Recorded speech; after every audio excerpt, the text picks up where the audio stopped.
game wasn't won by the man who made that touchdown.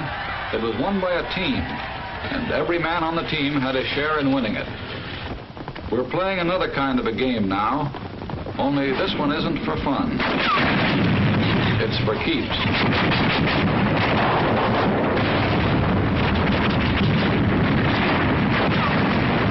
And this game won't be won by any single player either. It'll be won by a team called the United Nations. The ball will be carried by the men in the backfield. The tough little guy from China, Big Joe Russia, John Britton, and a guy called Yank, the 4 greatest backs in the world. So let's take a look at the men who carry the ball with us. Who are they? How do they live? What makes them tick? Let's start with the one that's toughest to understand, the one we know just enough about to confuse us, John Britton. Here's where he lives. A little island no larger than the state of Idaho. 500,000 people live in Idaho. 96 times that many live in Britain. The Nazis and the Japs scream about Lebensraum, living space. But there are more people on a square mile of Britain than a square mile of Germany or Italy or Japan. More congestion than practically any place on earth except the New York subway or a sardine can. And that's a clue that explains a lot about John Britton. We build front porches on our houses because we didn't want to miss the chance to see our neighbors. But John Britton hides himself in a little box and plants a hedge around that to make sure he doesn't. Living that close to neighbors, privacy is part of the pursuit of happiness. And in the sardine can called Britain, they learn to get on with their neighbors. They have to. He's too damn close. That's why they have so little crime in Britain. Believe it or not, even in wartime, the British cop does not carry a gun, nor does the professional crook. And in 1926, when the world heard of this stoppage of work in Britain, that industry, transportation, the whole life of the country had been paralyzed by a general strike, it was still more surprised next day to learn that the strikers were playing football with the cops. You can only understand that if you live in a sardine can. The second clue to this guy on our team. No part of Britain is more than 100 miles from the sea. Every day for hundreds of years, years of peace and years of war, John Britton has seen ships sail from his island to the 7 seas. That means that whenever John Britton wants to bust out of his sardine can, it's the sea that gets him.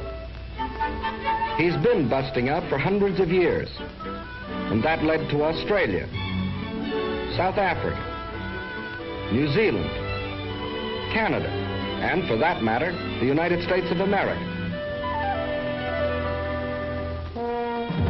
How did John Britton get on our team? Remember 1938?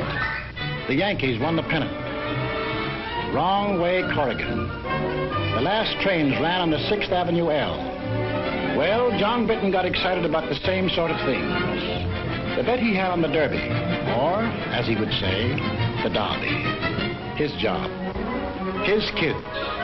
Getting his exercise on his day off. Preston North End taking the football cup.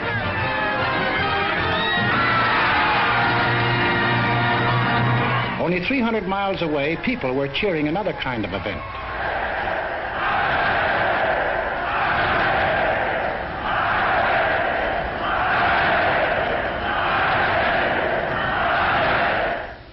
And in London and every other British city and town, they read about what was going on in Europe, and they got sore about it. But they were also pretty well determined to keep it none of their business. Then, this looked bad.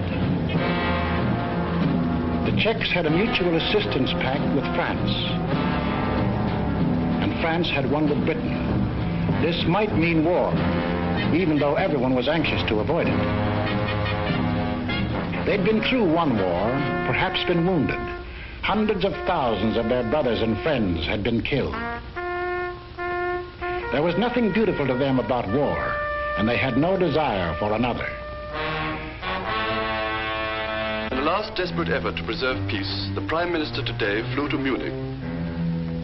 All was well.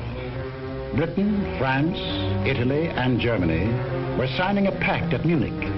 A pact in which the Germans agreed they had no further territorial claims to make. It was to be peace in our time. But it turned out to be a strange sort of peace. Hitler's first move was to break the pact he had signed. Wishful thinking was ended. Now they knew something had to be done about Germany. They approved the Conscription Act, the first peacetime conscription in British history, just as the Selective Service Act was the first in American history.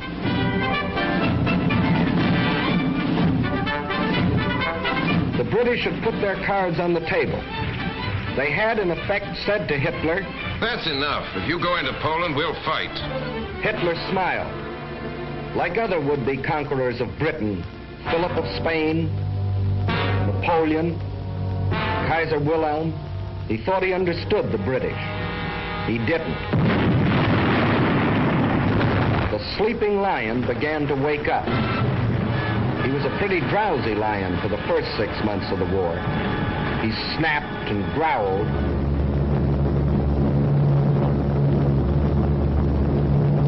But he dropped more leaflets than bombs.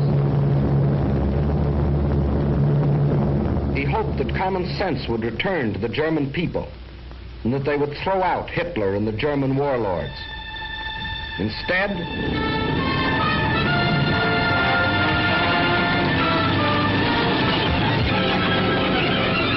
at dawn this morning, the German armies, without warning, invaded the neutral countries of Luxembourg, Holland, and Belgium. The King of the Belgians today surrendered his armies of more than 500,000 men. Marshal Pétain, as French chief of state, has asked for an armistice. The issue in France is ended. Britain was alone. Czechoslovakia occupied, Poland defeated, Denmark gone, Norway gone, Holland, Belgium, France gone. Only Britain now. Britain was alone. Hitler considered the war over.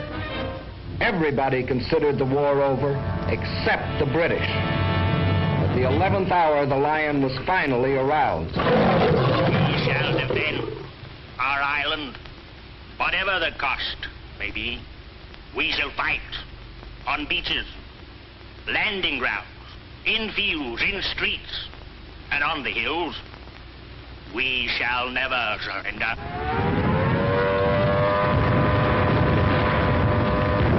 For a year, they took everything that the Nazis could throw at them. For one solid year, from June 1940 to June of 1941, they were the only major power fighting the greatest war machine in the world.